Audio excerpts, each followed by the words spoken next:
Have you ever wondered how people find their way into the nonprofit sector? Not everyone starts out as a Brownie or Girl Scout and enters a life of service. Others start because someone they know and love was diagnosed with a disease and a nonprofit organization stepped in to help. Others look outside the window and see what's going on with the environment and are compelled to advocate for change. Others adopted every stray cat and dog they could find in their neighborhood and eventually opened a pet shelter. And some people were bullied and belittled and discriminated against in such a way that it lit a fire in their belly, and they grew up to start an organization to advocate for equal rights. The woman I'm interviewing today is Cara Gerdiman. Even from a young age, she knew she wanted to make a positive difference in her community.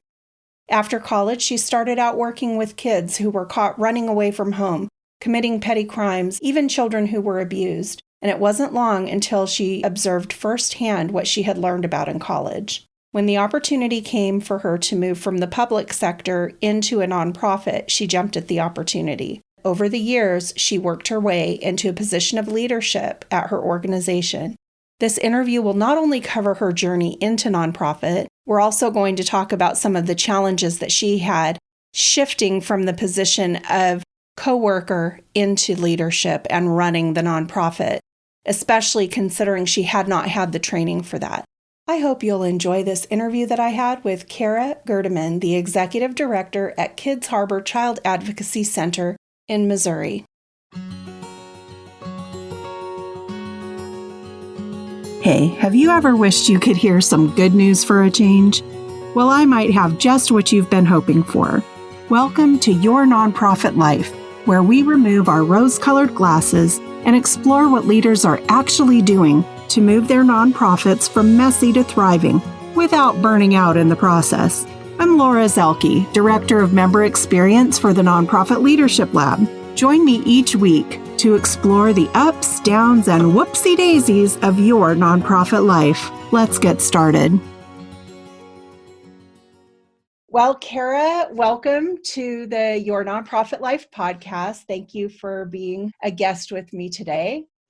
Thank you so much for having me. I'm super excited to be recording with you today. Yeah, well, we both said today because 2 days ago we were trying to record and there was bad weather and there was internet issues and we're just like, you know what, we're just going to wait. We'll just do it on a different day. So thank you so much. And so we're now in May and April was Child Abuse Prevention Month, education and all that. So your episode is going to be going out in May, but I think it just kind of underscores the point that child abuse is an ongoing issue. And I was wondering if you could tell us, just kind of give me your elevator pitch, like what do you do? What's the name of your organization? What do you do? And we'll kind of use that as a launching off point. Sure. So I work for Kids Harbor Child Advocacy Center. Our mission is to provide coordinated response, healing, and prevention of child abuse.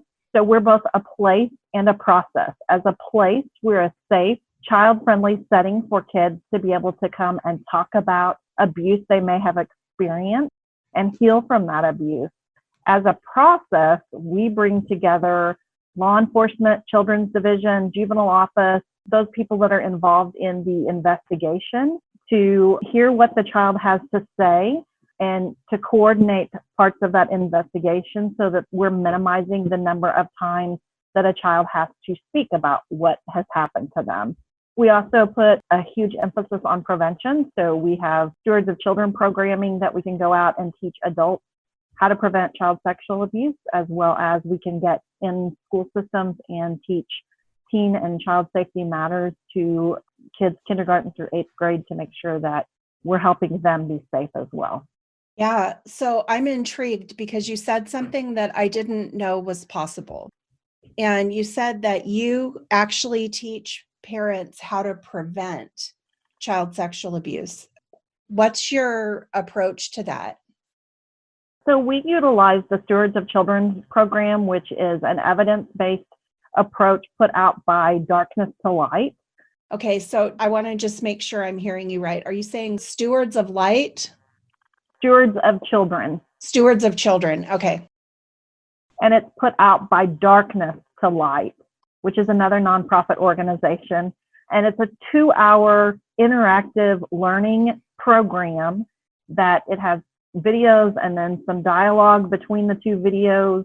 And it's really designed for any adult who want to provide safety for kids and protect kids and prevent them from being in one-on-one situations that often puts them in danger of sexual abuse. Yeah, so it really is kind of bringing an awareness maybe to parents. I know when I was pregnant, okay, this is like my son's graduating from high school this year, but when I was pregnant, I had a dream that I left him in the car at a business. And I was told by somebody that you have those kind of dreams because it's preparing you for parenthood, so that when life happens, you're thinking about things that you wouldn't normally have thought about before.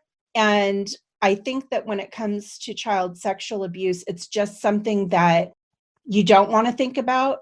And so maybe if you were traumatized as a child yourself, your brain automatically is picking up on that. But if you weren't, it's not necessarily something that you're going to be thinking about. Absolutely. And I think the thing that as a society that we teach and that we hear as parents is that abuse happens at the hands of strangers. And realistically, statistical data and research tells us that children are much more likely to be abused by someone they know, love, and trust than it's going to be a stranger. Unfortunately, we hear those cases where someone has abducted and hurt, blasted in the media quite frequently, but we don't necessarily realize that stranger danger, while it's important to teach, it's really much more important to focus in and teach our kids to trust their feelings. And if they are feeling unsafe or uncomfortable with a situation, to tell another adult and get out of that situation.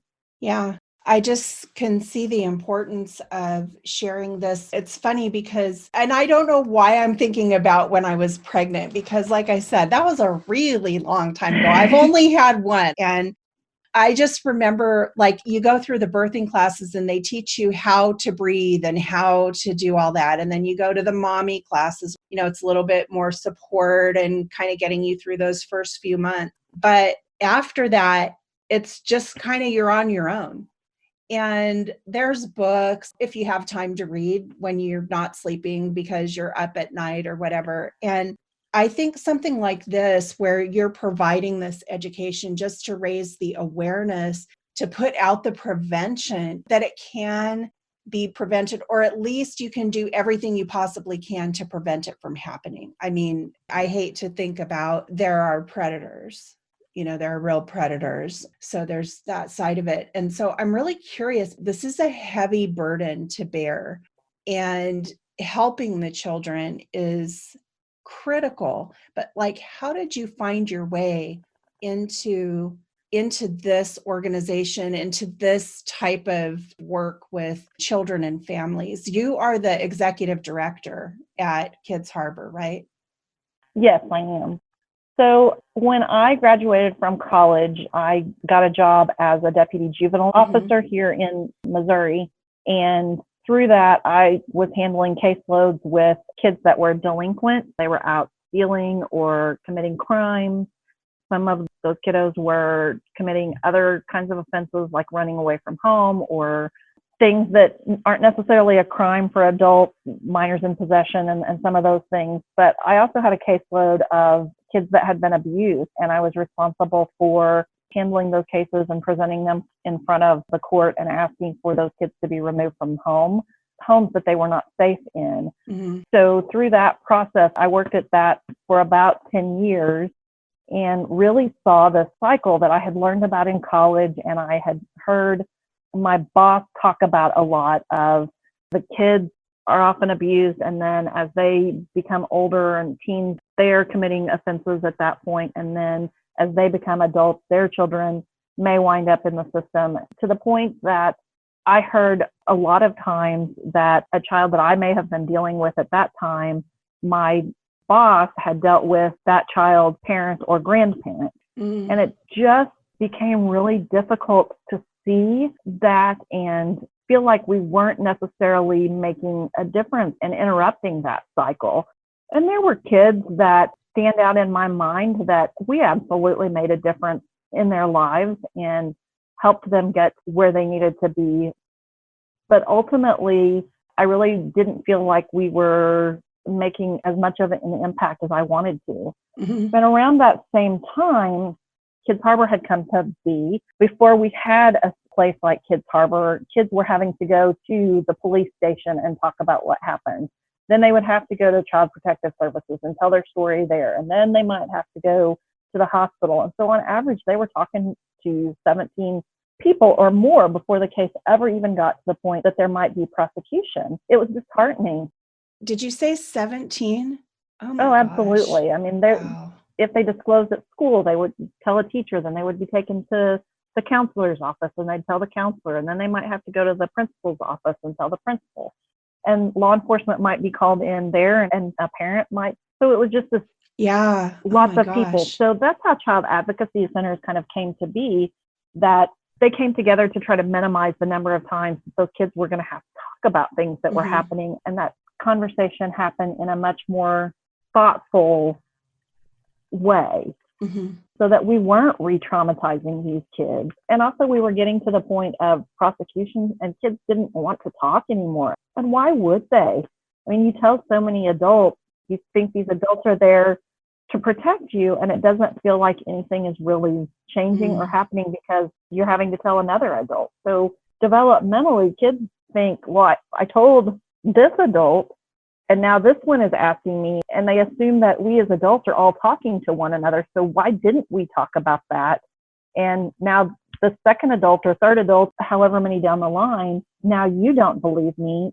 It just becomes defeating at some point. So as Kids Harbor was developed, I was participating as a multidiscipline team member on that collaborative effort for investigations. And it felt more impactful. So an opportunity arose that they were hiring for an advocacy position for a child and family advocate, and I applied and got the position. So I went to work at Kids Harbor at that point. Okay. And so what did you do then as the advocacy? So you started there doing the interviews with the children. I started out as an advocate when law enforcement or child protective services would have a case that they needed investigation or they needed somebody to talk to that child. They would send a referral to me as an advocate, and then I would schedule that with those multidiscipline team members and the child and their safe caregivers to come in. And then also the advocate is a safe, stable, recognizable space throughout the investigation, whether that's 30 to 60 days and the case is closed out and there's no findings and the family doesn't need any more services, or if that's 6 years, 3 jury trials later, we're still providing those services and making sure that that family has the community resources and things that they need for counseling or housing or food or any number of things within the community that we need to connect them with. Mm-hmm. We're doing that. And then also, if the child has to appear in court and testify, then as advocates, we were going with them, helping to set up that courtroom tour so they could see what the courtroom was going to look like and what was going to be expected out of them in going into court. And I've gone to court for years and testified in cases. And I can tell you that even being in this field as long as I've been in this field, I still get a little nervous if I have to go to court and testify. Mm-hmm. So then we're putting a child anywhere from 5 years old and sometimes even younger and asking them to get on the stand testify in a case, or a 13, 14-year-old child up to 17 or 18. Some of these kids are adults by the time they're testifying about a case, because it takes sometimes 18 to 24 months before the case would get to jury trial, and sometimes even longer. So helping them prepare and helping them understand what was going to happen. Mm-hmm. Yeah, it seems like that would just be critical. And so they basically will have the same advocate working with them. So do you have a number of different advocates and then each advocate gets a case, or how does that work? At this point in time, we have 5 advocates. And so, yes, each child is assigned an advocate, and hopefully that's the advocate that stays with them throughout the case. Mm-hmm. There are times that there's 2 different cases scheduled in court in 2 different counties. Of course, we can't all be in the same place at the same time. So in those situations, we do try to coordinate with another advocate so that we can have someone there to work with the family. Mm-hmm. And we do try to provide some introductions and interactions with that Mm-hmm. child prior to the day of court. So they aren't getting to the courthouse and then finding out all of a sudden, oh, there's this new person here. Right. It doesn't always work out, but that's our goal. And we want those advocates to be the stable, recognizable face throughout that child's time with us and their referral. I can imagine that there is some bonding that happens between the advocate and the child's family over the course of the time that they're with your organization. Is that something that continues once the case is closed, or is it just like close that chapter, don't look back? What's that like? Let's say that a case is closed and the person was charged and held accountable and that is over. What happens to the relationship then that you've established with that family? So we like to say that we never really necessarily close a case out. While we may not be providing formal services, we also know that abuse and trauma are things that there are triggers to, and those families may need services far longer than that initial case. And we also provide counseling services. So a child may graduate from or complete their counseling services, and then there may be something that comes up. We always tell those families that they are welcome to call us and check in with us. If they need to get back into counseling, we will do everything we can to get them back in, to make sure that they're feeling safe and they have what they need to heal and to be okay. That's ultimately what we want. And sure, there are times that we may have a child call an advocate several years down the line, or they may have even moved out of state, and they had such a close relationship with that advocate through such traumatic crises and trauma.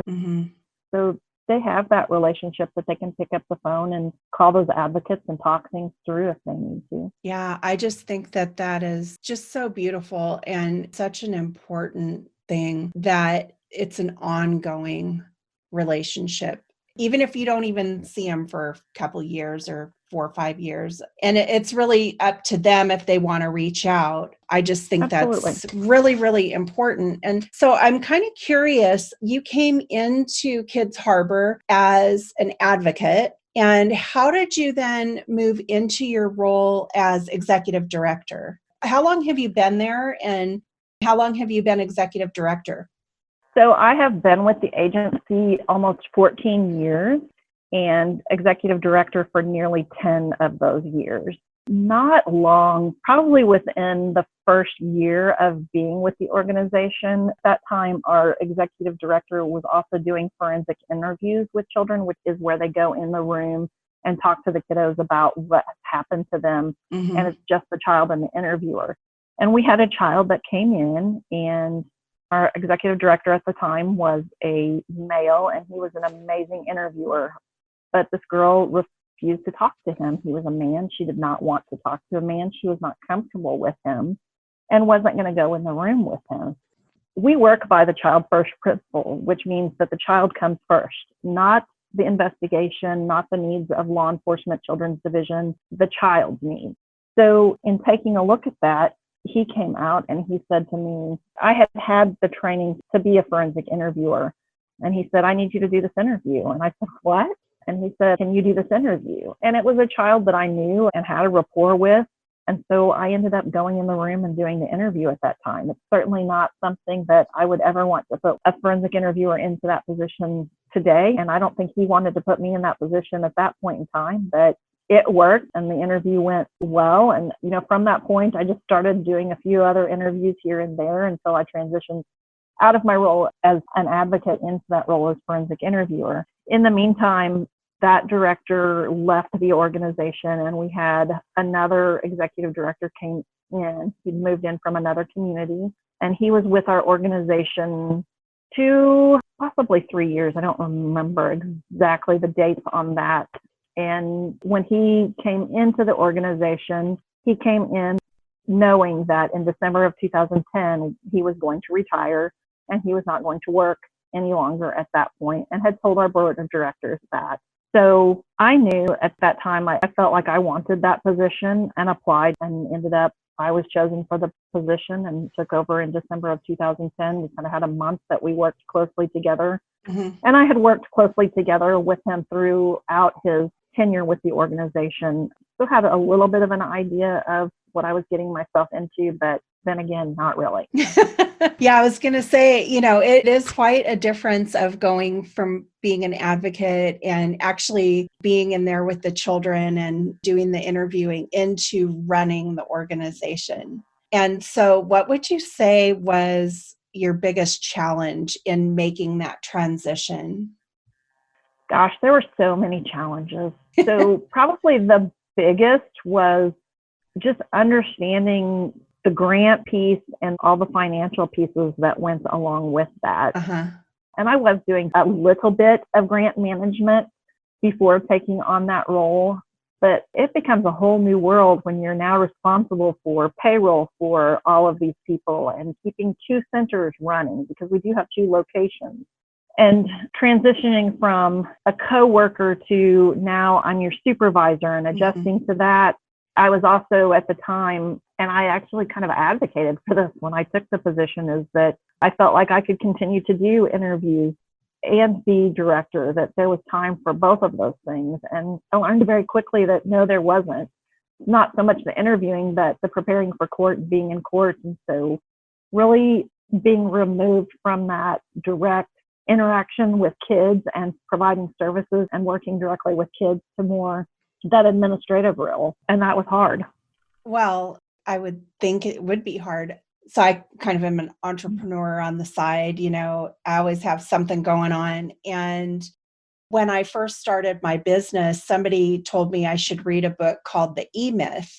And they were right. The E-Myth, it's like a classic for people who are going into business. And it's all about, they do a case study. I think the gal is making pies and everybody tells her how great her pies are and they're so good and you should start a business. But then when she starts her business, that it's so different to be making the pies than it is to be owning the company and running the company that makes the pies. I don't know that we have a book like that for the nonprofit sector, but it's the same transition where you're so used to doing the hands-on work, being in there with the kids and building those relationships. And now you're having to go to board meetings and raise funds and do the grant writing and manage all of that, and then deal with the people aspect on top of it. It can be kind of overwhelming. Did you find that a lot of your relationships shifted? What was the support level like, and how was the board with your transition? Because you'd been there for a while, so they kind of knew you. How did that go? So the transition, it was a little bit confusing because I really had not had any training on what was expected, what I did when I went to a board meeting. I had been to some board meetings or on the periphery of a board meeting, but it's time for the first board meeting and I'm trying to prepare and I'm like, what do you want from me? What am I supposed to be doing? And I really didn't have a real grasp on that for several years. And there still have been some times that I've been like, I don't know what you want to know. So I've kind of walked that line a little bit. But I was given some really good advice by another director who told me, you never want to surprise your board. So I learned early on to try to communicate anything that I thought would be something that I would want to know if I was responsible for an organization, and trying to make sure that they knew and understood those things, as well as asking questions of them as to what was expected of me. We had an amazing board treasurer at that point in time. And so when it came time to do the budget, in a couple of months in, he came alongside and sat down with and really taught me a lot about how to figure out how to do the budget and where I needed to always project some potential increases and things. Also, right after I took over as director, we had some funding that we were expecting, and the resource kind of dried up on the state level. And so all of a sudden, you were owed this money, but we don't know when we're going to get it because the legislature has to pass something to put more money in this pot, and we don't know if that's going to happen. So I'm kind of immediately faced with some budget crisis issues, so postponed hiring of a marketing type position. And I didn't know anything about marketing or advertising for fundraisers and getting ready for them. So trying to balance that and just balance the day-to-day of everything. When I came to Kids Harbor, I had been in a state job for 10 years. I had great benefits. My salary was good. I had retirement. I had all these things. And I took this risk to come to this nonprofit organization that's funded through grants and everything else. And several people said to me, "Are you sure that's a smart idea?" And I just don't know if that's a smart idea or not. And I'll tell you that I was there for about a week and a half, and it was coming up on payday. And the director at the time came to me and said, "Would you be okay if you don't get paid this Friday? Can I push that out a little bit?" And you immediately question, what in the world have I just done? Right. I'm married. I have 2 kids at home. What are we going to do if this falls through? So that was something that was always really important to me, was I never wanted to be in that position and have to tell a staff member or ask them, "Hey, would you be okay if I can't make payroll?" Yeah. And so how are you navigating right now in this COVID crisis? So much has really changed and people are home, funds are drying up on some places. Did you try and do the PPP and the EIDL and all the acronyms for the funding to hold you over? Or how's it going for you? So we, when this all started, our leadership team really sat down and started talking about and making some contingency plans. If we get sent home or if we can't work in the office, how are we going to do this? How are we going to make sure kids get the services that we need? And so we immediately kind of broke up into some teams and started talking about that. We had to postpone a fundraiser, and actually kind of 2 fundraisers that we do during this time period. One, we are hoping that we will be able to reschedule, but we just don't know. Right. The community that we're in is very tourism driven. So once we hit Memorial Day, we have tons of tourists. Our fundraiser is done at one of the local restaurants right on the lake. We normally do that on a Saturday, which is a big day for them. They're so generous and supportive of us. We don't want to impact them in a negative way, and everyone is struggling right now. Right. So we did apply, and we were very fortunate in the first round of the PPP loans that we were able to get that loan. We've also been very fortunate in our grant and state funding sources that, because we have continued operations, although we've done it on a scaled back course, we have been able to maintain all of our funding to be able to continue our services. But just like everyone else, we're trying to make contingency plans, and our community has always been incredibly supportive of us and the things that we need. So we have put out asks over Facebook. Our board has put out some challenges trying to raise some funds, but also understanding the situation that everybody is in, and that so many have lost their jobs and so many businesses are struggling right now. Yeah. You mentioned your board is taking action, and that just makes me so happy because we've kind of seen they're falling to one side or the other. They're falling to fear and risk aversion and scaling back and hunkering down. It's almost like a very negative, almost like an existential crisis in some cases. And then we have the other side, which is the boards that are like, okay, let's figure out what we got to do because we're committed to this mission and we're going to do whatever we can to make sure that it keeps going. It's very interesting from the outside looking in at the different dynamics at different organizations and how things are going. So it sounds like your board is pretty on top of things.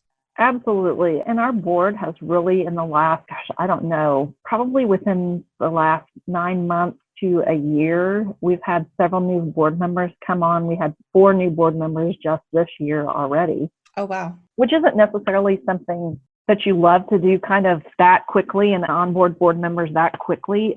But what has happened is that we have a really engaged board right now, and they are really focused on doing what they need to be doing for proper governance, as well as they have been incredibly supportive of me. When this all started, we were already scheduled in early March to do our strategic planning.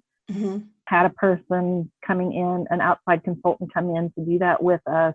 And so we got the information and started to talk about that in a board meeting, and my board members were just kind of this is more than we need to be doing. We need to focus on our board meeting right now and those things, but we need to have some additional conversation around all these other things and the things that we want to do and accomplish. So from that, we had talked about scheduling some extra time to do that and had actually already set on a course of kind of weekly meetings to try to accomplish those things. So I was meeting almost weekly with our board members and having a lot of communication. We transitioned some of our communication off of like an email chain that people were getting lost into and some Slack conversations where it's more of a quick response and really being able to share some documents through that there and having more of an actual conversation piece. And it's been really beneficial to all of us, those communication pieces. I mean, not everybody loves those communication platforms. It's just like everything else. Everybody has a different communication style, and what works for one may not work for the other. But we've had, with the extra time at home, you know, we've had to get really familiar with Zoom and utilizing Zoom quite frequently, actually.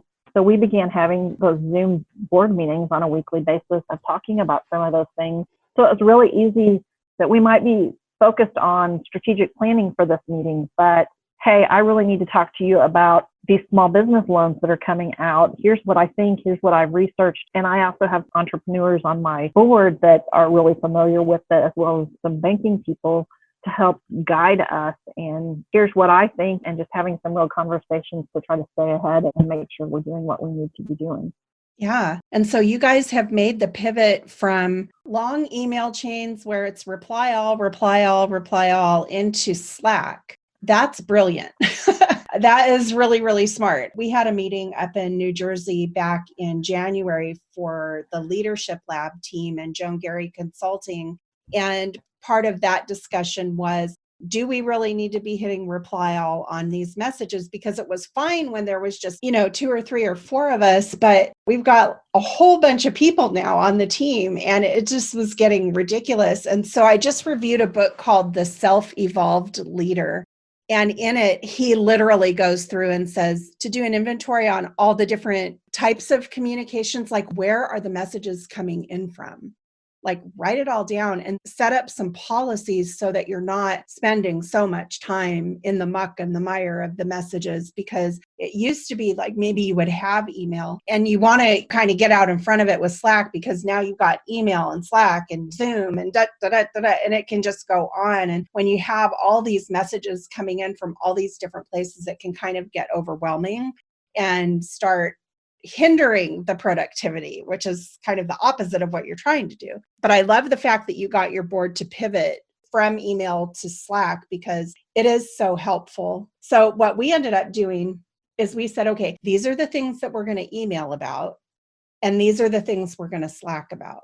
And we use Slack way less than we used to because it was getting so disruptive. But we also have way less reply all email chains going on as well.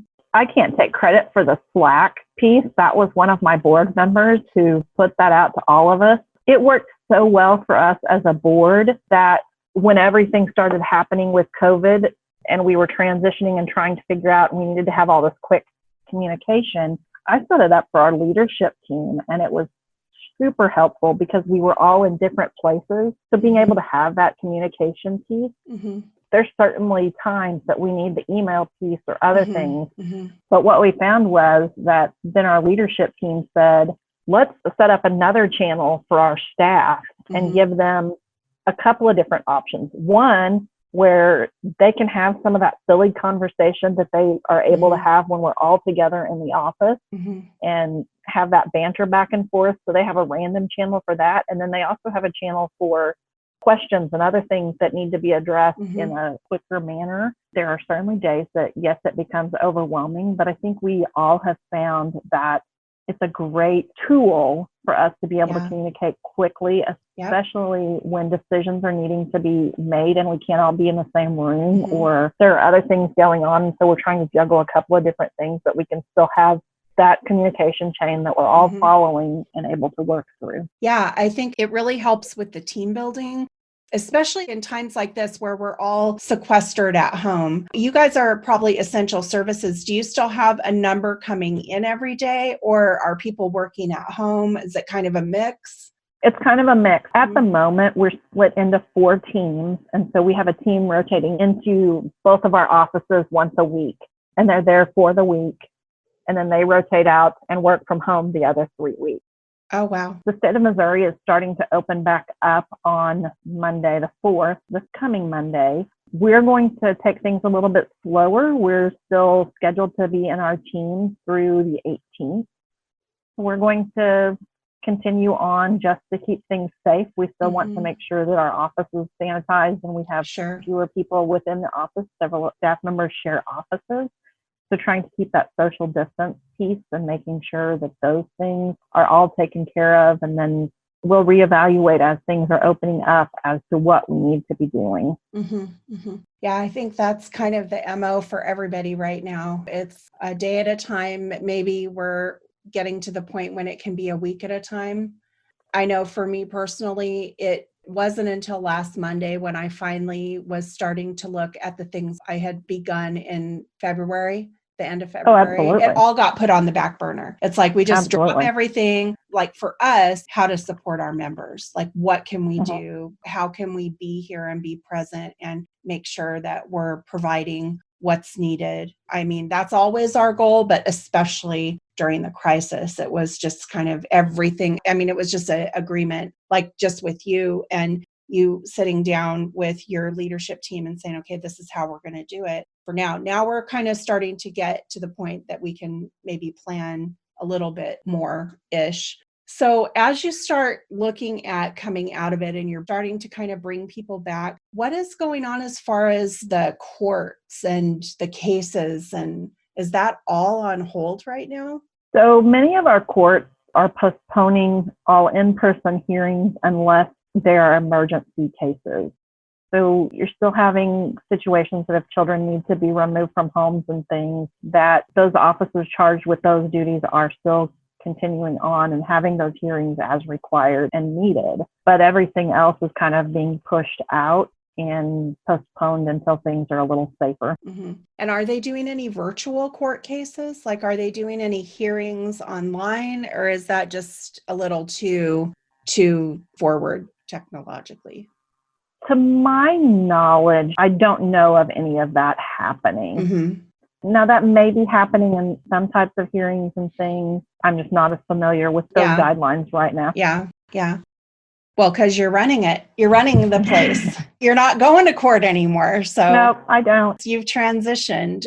Let me ask you this. Is there anything that I haven't asked you that you were kind of hoping to be able to share?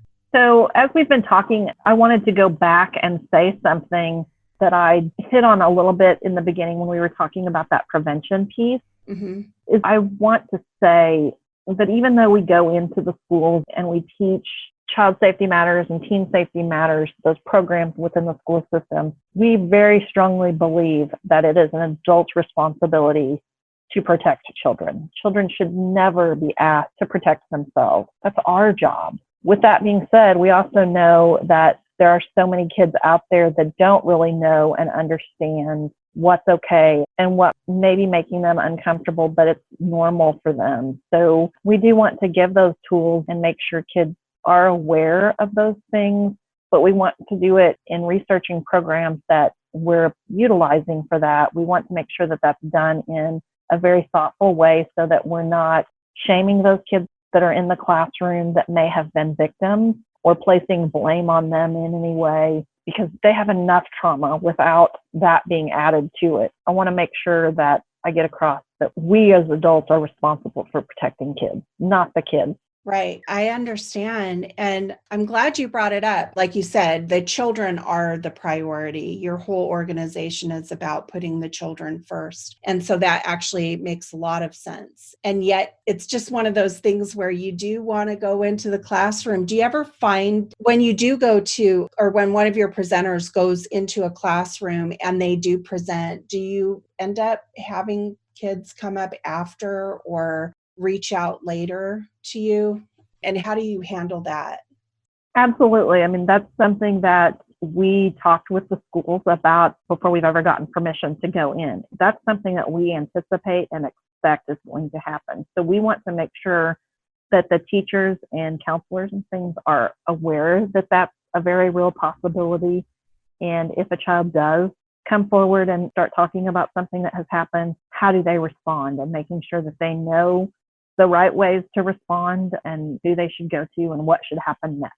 Well, I just want to thank you for everything that you're doing, from the prevention work that you're doing with the Stewards of Children program that you're doing with the parent, to talking with the kids in the schools, and then just being there for them when they do have something going on. It's a really heavy load to bear, and yet it's so important. And I just want to thank you for advocating for the children and the families and for being there for them, even in the middle of a crisis. And then staying available, keeping that door open. It's cracked. If they need to come back, they need a little bit help later on, you guys are there. And I just love that. So I'm wondering, if people want to learn more about Kids Harbor, what is a good way for them to learn more about your organization, get in touch with you, or whatever? Absolutely. So they can follow our website, kidsharbormo.org. Kids Harbor, the letters mo.org. And then also we have a Facebook page that you can follow, and we try to keep that updated with lots of information about what's going on with us, what we have upcoming. Mm-hmm. You can connect with us through that, or you can reach us through our website or give our offices a call. Is the Stewards of Children program that you do, is that also available to other organizations, or is it just only for Kids Harbor? It's available, and it's actually nationwide, and I believe even international. It's through Darkness to Light. We have a trained facilitator who can go out and teach that program. Because of our grant funding and things, we can do that for free. Individuals just contact us. We have a large classroom in one of our buildings, so we can do that training. They can bring their group into our building when we're not in the midst of a pandemic, or we can go to their organization as well and teach that course. Okay, well, that's great. I'd like to put up links to this, just absolutely, for people who are listening. On the show notes page, I can put up links to not only to your website and your Facebook, but also I'm going to put up links to Slack in case somebody's listening and they're not real familiar with that. It's just an online chat program, but you can also share files, and Zoom. Absolutely. And then also maybe link to the Stewards of Children or the Darkness to Light organization that has that training for the parents. I think that would be really good. So I just want to thank you for all of your time today and just the conversation. Just thank you. Thank you for everything. And thanks for doing the podcast with me today. I really appreciate it. Thank you. It's been really a great conversation, and I appreciate very much having the opportunity to talk with you about the mission that I love and what we do every day. Yeah. Well, thank you. And I will see you in the village. Thank you.